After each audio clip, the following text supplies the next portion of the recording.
Hello and welcome. Today I'm going to be showing you how to upload your photo to Walgreens. Now this comment came from Jay King where she asked, how do you upload the pics on Walgreens and make it into a card? And I am going to be showing you how to do that. It is very simple. So when you go to Walgreens Photos, it's going to look something like this. And you're going to search just for cards. And then I like to filter it by project orientation, and it typically comes up with upload your design. So I'm going to click on the 5x7 folded cardstock, and then all you have to do is click create now, and you will start the process of creating your card. And it'll take a few moments. So what you will do is you'll go to upload photos, and I'm going to upload them from my computer. You're always going to want to unzip your file before you upload it, and I am using a Mac, so I just double click on it and it unzips it and it opens it up into a folder. So all you have to do is you will click select photo, and then I will just drag and drop my photos in there, and it'll upload them for you.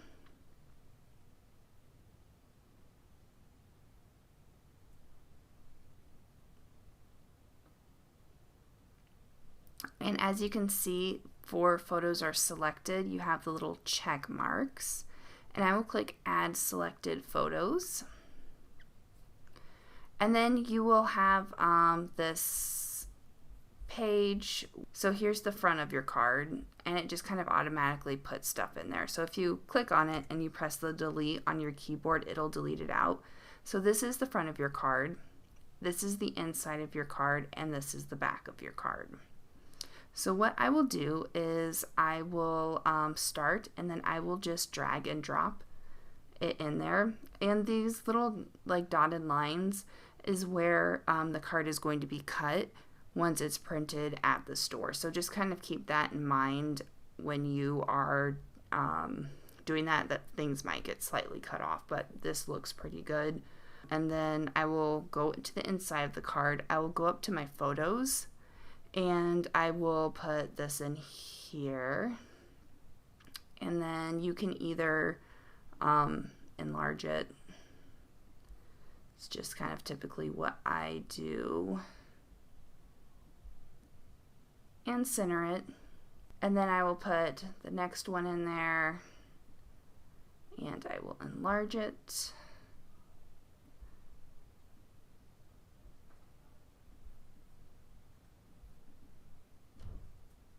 And then I will go to the back, and then I will put the back on there.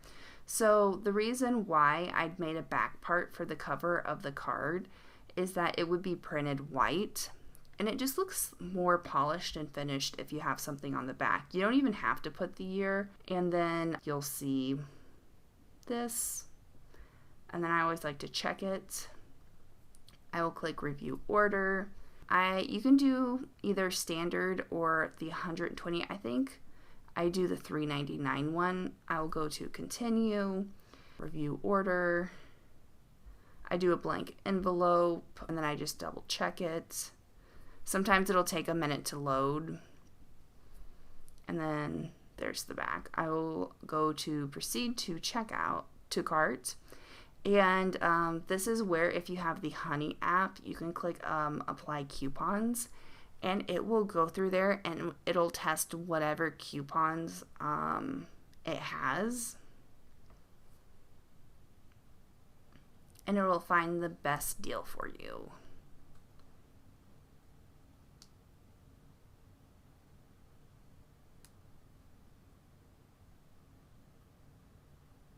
And as you can see, it found a coupon, so my card is only going to be around $1.60. I will click continue to checkout, and then you will proceed to checkout and enter all of your information. I love the Honey browser. It's not sponsored, but it is amazing. You find great deals and coupons. You save $2.39. off this card. So, you know, coupons, codes change, so you may not always get it like for $1.60, but I think that it's a good deal. Even $3.99, that's a good price for a custom card. Hopefully this answered your question. If you have any other questions, make sure you leave them in the comments below. Or if there is a tutorial you would like me to create, let me know. Don't forget to click the subscribe button, and I will see you next time.